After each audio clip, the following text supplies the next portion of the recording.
सुप्रभात बच्चों।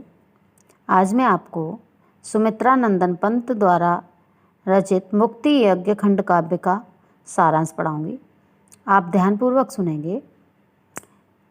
इससे पहले मैं आपको बता दूं कि जो मुक्ति यज्ञ खंड काव्य है वो किन किन जिलों के लिए है। कानपुर, जौनपुर, मुरादाबाद, फैजाबाद, एटा, ललितपुर, लखनऊ, इटावा, बलिया, बिजनौर, इन्हीं जिलों के छात्रों के लिए यह खंड काव्य है। यानी कि इनसे संबंधित जो भी छात्र हैं, यानी इन जिलों से संबंधित जो भी छात्र या छात्राएं हैं, वे ही इस खंड काव्य के प्रश्नों को करेंगे। इसके प्रश्न 5 अंकों के आते हैं, यानी कि कोई भी एक प्रश्न करना होता है, अथवा करके भी आ सकता है या 2 भी आ सकते हैं।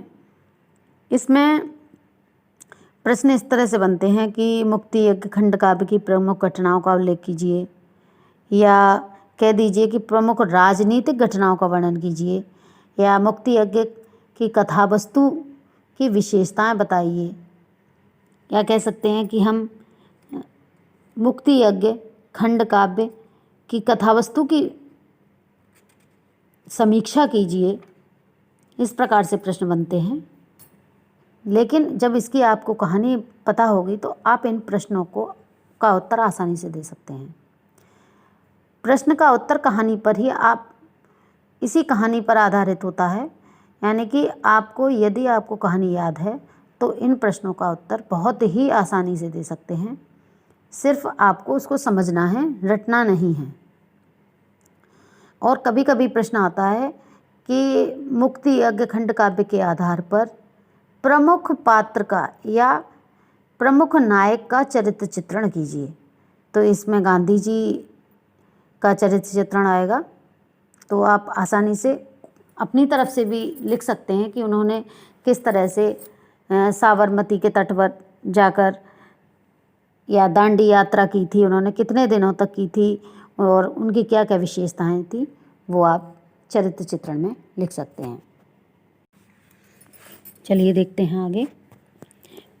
अब मैं आपको इसके सारांश पढ़ा रही हूँ, यानी कि मुक्ति यज्ञ का सारांश क्या है।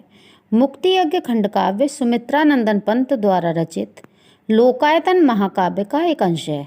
एक लोकायतन से मतलब एक महाकाव्य है, उसी का एक खंड लिया गया है जो मुक्ति यज्ञ है। इसमें 1921 से 1947 तक के मध्य घटित भारतीय स्वतंत्रता संग्राम की प्रमुख घटनाओं का वर्णन किया गया है। यानी कि जो सन 1921 से 1947 के बीच जो घटनाएं हुई थी, उनकी घटनाओं का वर्णन है। अंग्रेज शासकों ने नमक पर कर लगा दिया था। यानी कि कुछ कर से मतलब वो कुछ रुपया लेते थे, तो महात्मा गांधी ने इसका विरोध किया था। वे साबरमती आश्रम से 24 दिनों की यात्रा करके दांडी ग्राम पहुँचे थे। यानी कि महात्मा गांधी साबरमती आश्रम से जब उन्होंने यात्रा शुरू की, वो यात्रा 24 दिनों तक चली थी। और 24 दिनों जो यात्रा की थी वो 200 मील तक की गई थी। कितने मील तक की गई थी? 200 मील तक चले थे वो। तब जाकर वो दांडी गांव पहुँचे थे। और दांडी गांव पहुँचकर वो उसके सागर तट पर नमक बनाकर नमक कानून को उन्होंने तोड़ा था। कहा भी गया है, वह 24 दिनों का पथव्रत 200 मील किए पद पावन, स्थल स्थल पर रुक पा जन पूजन, दिया दीप्त सत्याग्रह दर्शन। इसके माध्यम से वे अंग्रेजों के इस कानून का विरोध करके जनता में चेतना उत्पन्न करना चाहते थे। यानी वो जगाना चाहते थे कि हमें गलत चीज़ों का विरोध करना चाहिए। उनके इस विरोध का आधार सत्य और अहिंसा था।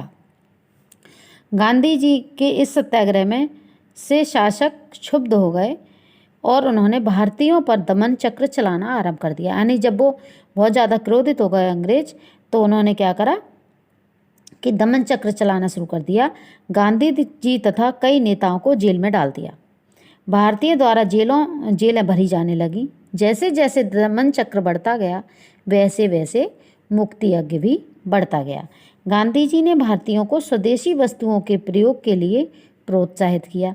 यानी गांधी जी ने कहा कि अपने देश की वस्तुओं का प्रयोग करिए और जो विदेशी वस्तुएं हैं उनका प्रयोग मत करिए। सबने विदेशी वस्तुओं का बहिष्कार करना प्रारंभ कर दिया और सन 1927 में भारत में साइमन कमीशन आया जिसका भारतीयों ने बहिष्कार किया। साइमन कमीशन को वापस जाना पड़ा और सन 1942 में गांधी जी ने भारत छोड़ो का नारा दिया। यानी जो भारत छोड़ो आंदोलन का नारा था वो कौन से सन में हुआ था? 1942 में। अब सब पूर्ण स्वतंत्रता चाहते थे। अंग्रेजों ने फूट डालो की नीति अपनाकर मुस्लिम लीग की स्थापना की। यानी जो मुस्लिम लीग की स्थापना की थी उसमें था कि इनमें आपस में फूट डाल दो। मुस्लिम लीग ने भारत विभाजन की मांग की। वर्ष 1947 में भारत को पूर्ण स्वतंत्र घोषित कर दिया गया, यानी कि भारत को स्वतंत्रता मिल गई। अंग्रेजों ने भारत और पाकिस्तान के रूप में देश का विभाजन कर दिया। देश में एक ओर तो स्वतंत्रता का उत्सव मनाया जा रहा था, वहीं दूसरी ओर विभाजन के विरोध में गांधी जी मौन व्रत धारण किए हुए थे। वे चाहते थे कि हिंदू मुस्लिम पारंपरिक बैर को त्याग कर सत्य, अहिंसा, प्रेम आदि सात्विक गुणों को अपनाएं और मिलजुल कर रहें। इस प्रकार मुक्ति यज्ञ खंडकाव्य देशभक्ति से परिपूर्ण गांधी युग के स्वर्णिम इतिहास का काव्यात्मक आलेख है। इसमें उस युग का वर्णन है जब भारत ने चारों ओर हलचल मची हुई थी, चारों ओर क्रांति की अग्नि धधक रही थी। कविवर पंथ ने महात्मा गांधी के व्यक्तित्व और कृतित्व के माध्यम से विभिन्न आदर्शों की स्थापना का सफल प्रयास किया था। ये था आपके मुक्ति यज्ञ का खंडकाव्य का सार।